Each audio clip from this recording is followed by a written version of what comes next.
नमस्ते। आज हम हिंदी भाषा की बिल्कुल बुनियाद यानी उसके वर्णमाला को समझने की कोशिश करेंगे। देखिए, ये सिर्फ अक्षरों की एक लिस्ट नहीं है, बल्कि ये हमारी भाषा की आत्मा का एक पूरा साइंटिफिक नक्शा है।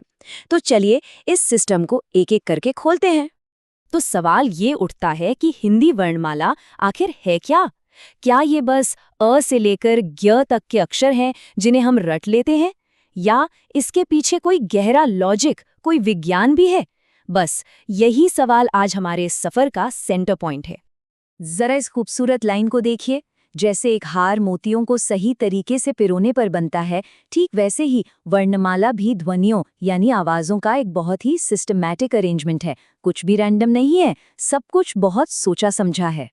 तो इसकी एक सीधी सादी परिभाषा ये है, ध्वनियों के व्यवस्थित समूह को वर्णमाला कहते हैं।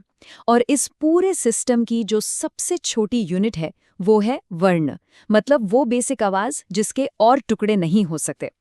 और हिंदी वर्णमाला में ऐसे कुल 52 यानी 52 वर्ण होते हैं। जी हाँ, यही 52 ध्वनियां हैं जिनसे मिलकर वो पूरी भाषा बनती है, जिसे हम और आप रोज बोलते और लिखते हैं। चलिए अब देखते हैं कि इन 52 बिल्डिंग ब्लॉक्स को जमाया कैसे गया है। इन 52 वर्णों को दो मेन ग्रुप्स में बांटा गया है, और यही दो ग्रुप्स इस पूरे सिस्टम का आधार हैं, स्वर और व्यंजन। आइए देखते हैं कि इन दोनों में आखिर फर्क क्या है। यहाँ सबसे बड़ा फर्क है आजादी का। स्वर यानी वाउल्स वो ध्वनियां हैं जो अपने आप में पूरी हैं, आजाद हैं। उन्हें बोलने के लिए किसी और अक्षर की मदद की जरूरत नहीं होती। दूसरी तरफ है व्यंजन यानी कॉन्सोनेंट्स, जो स्वरों पर डिपेंडेंट है, निर्भर हैं। उन्हें बोलने के लिए हमेशा एक स्वर की मदद चाहिए। जैसे जब हम क बोलते हैं तो असल में हम क और अ की मिलीजुली आवाज निकाल रहे होते हैं। गिनती की बात करें तो हिंदी में कुल 13 स्वर और 39 व्यंजन माने जाते हैं। चलिए पहले स्वरों की पावर को समझते हैं। इन्हें सिर्फ अ आ ई की तरह नहीं देखा जाता, बल्कि इनको बोलने में कितना वक्त लगता है उस आधार पर भी बांटा गया है। तो यहाँ 3 मेन टाइप्स हैं। पहला, ह्रस्व स्वर, जिन्हें बोलने में सबसे कम मतलब एक मात्रा का समय लगता है, जैसे अ, ई। दूसरा, दीर्घ स्वर, जिन्हें बोलने में ह्रस्व से डबल टाइम लगता है, जैसे आ, ई। और तीसरा है प्लुत स्वर। इसमें 3 गुना वक्त लगता है, जैसे किसी को दूर से पुकारते हैं ना, राम, या फिर ओम का उच्चारण करते हैं, ये वही है।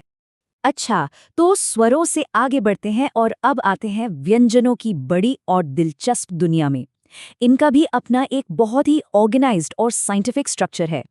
व्यंजनों को मोटे तौर पर इन 3 मेन कैटेगरीज में बांटा गया है। स्पर्श व्यंजन, जहां मुंह के अंदर हवा कहीं ना कहीं रुककर बाहर आती है।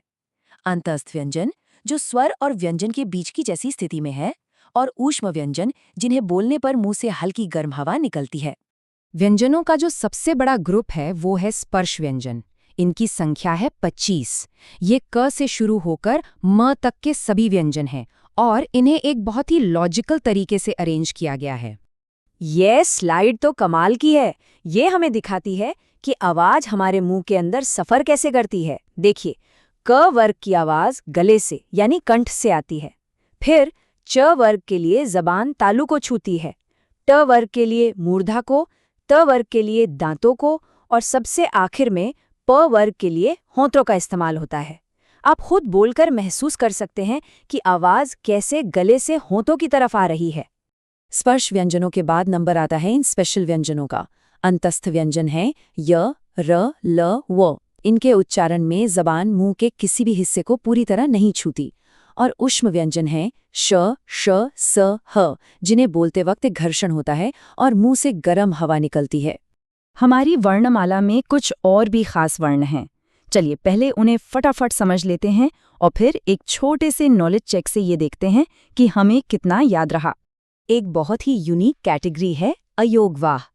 ये ऐसे वर्ण हैं जो न तो पूरी तरह से स्वर हैं और न ही व्यंजन। इनमें शामिल हैं अंग, जिसे अनुस्वार कहते हैं, और आहा, जिसे विसर्ग कहते हैं। ये हमेशा स्वरों के बाद आते हैं और व्यंजनों की तरह बोले जाते हैं। और फिर आते हैं संयुक्त व्यंजन। जैसा कि नाम से ही पता चल रहा है, ये 2 व्यंजनों को मिला के बनते हैं। हिंदी के कई शब्दों के लिए ये बहुत जरूरी हैं। जैसे क्ष बनता है क और श से, त्र बनता है त और र से, और ज्ञ बनता है ज और न्य से। चलिए, अब है नॉलेज चेक का टाइम।